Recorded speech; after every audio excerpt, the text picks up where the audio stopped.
Hey YouTube, today I'm reviewing a military movie. Hoo-rah. Or as I like to say it, hooray! That's me! I had a really hard time coming up with the topic for today's review. I spent most of the time between my reviews trying to replace my old broken car and trying to organize my DVD collection. But then I remembered my old friend Redbox, and she had 2 movies inside of her that I just couldn't wait to get at. But I finally decided on G.I. Joe Retaliation. This movie is about a group of elite soldiers called G.I. Joes. The group is comprised of leader Duke, Roadblock, Lady J, Flint, and a bunch of cannon fodder. The Joes are framed for stealing nuclear weapons from Pakistan by the Master of Disguise Zartan, who is currently impersonating the president. Using his status as fake president, he calls an airstrike on the Joes, successfully killing Duke and all the cannon fodder.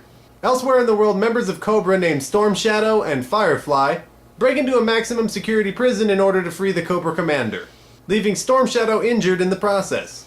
As the majority of the G.I. Joes go and try to figure out what's wrong with the president, another G.I. Joe named Snake Eyes and his apprentice Jinx set off to capture Storm Shadow while he's still weak in order to figure out Cobra's plans. This movie was exactly what I needed it to be. It wasn't a good movie by any stretch of the imagination, but it had a lot of material for me to make fun of.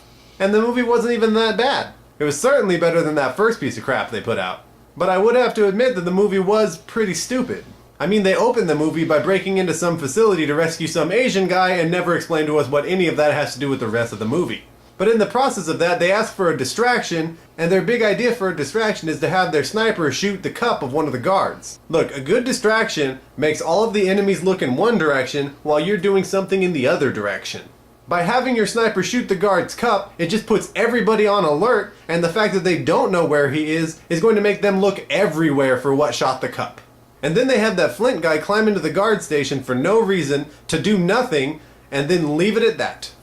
But I guess none of that mattered because the entire scene didn't matter.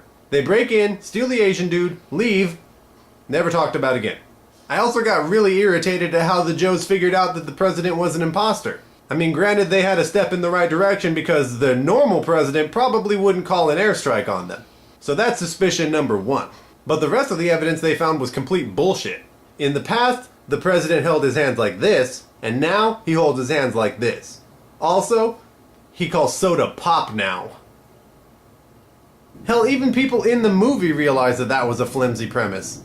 I also found parts of this movie extremely racist. Namely, the whole scene about the nuclear launch. Look, I'm part French, so I've heard lots of jokes about how the French people are cheese-eating surrender monkeys. And this movie totally jumps on board with that. Because when everyone is launching their nukes, the French one is the one trying to abstain and talk everyone out of it. And then he finally relents and he's the very last one to fire off his nukes. And then when everyone else is deciding to abort, guess who's the first one to surrender? And you're gonna do all those stereotypes and yet the North Koreans' nukes are not just gonna fall harmlessly into the ocean when he launches them? As you could expect, the dialogue in this movie is completely lackluster. One of the things I find most disappointing in action movies is when you have the setup for a great line and you don't have a good line to put there. Like when Firefly shows up and he rattles off 3 shitty jokes about never having broken into a prison or whatever, like he's trying out jokes for his set at Yuck Yucks later that week. And then Zartan comes in and makes a joke about how he never gets bored of waterboarding. I'm gonna make a ruling on that one that you are not allowed to make a joke that bad without including this sound. And later when Bruce Willis and Lady J do something dangerous and she asks how he is, he responds that my cholesterol is a little high. They put that joke in the trailer, indicating that it was so strong that they wanted it to represent the movie. What kept this movie from being complete shit is that the action was solid, and that's the only thing anybody should ever expect of this movie. So I'm gonna put that in the win category. They had some pretty awesome fights, especially the ones involving Snake Eyes and Storm Shadow. But they also used one of the worst and cheesiest staples of the action movie genre. The old accidental decertifying. You guys might not have seen as many shitty action movies as I have, but this gag occurs when an action star works out so much for a role and then realizes that he's never going to have a decent opportunity to have his shirt off. And the solution to that is to kill one of your enemies and have them fall in a way where they grab onto your shirt and just tear it off as they fall. I also tend to like watching The Rock fight, and this movie was no different.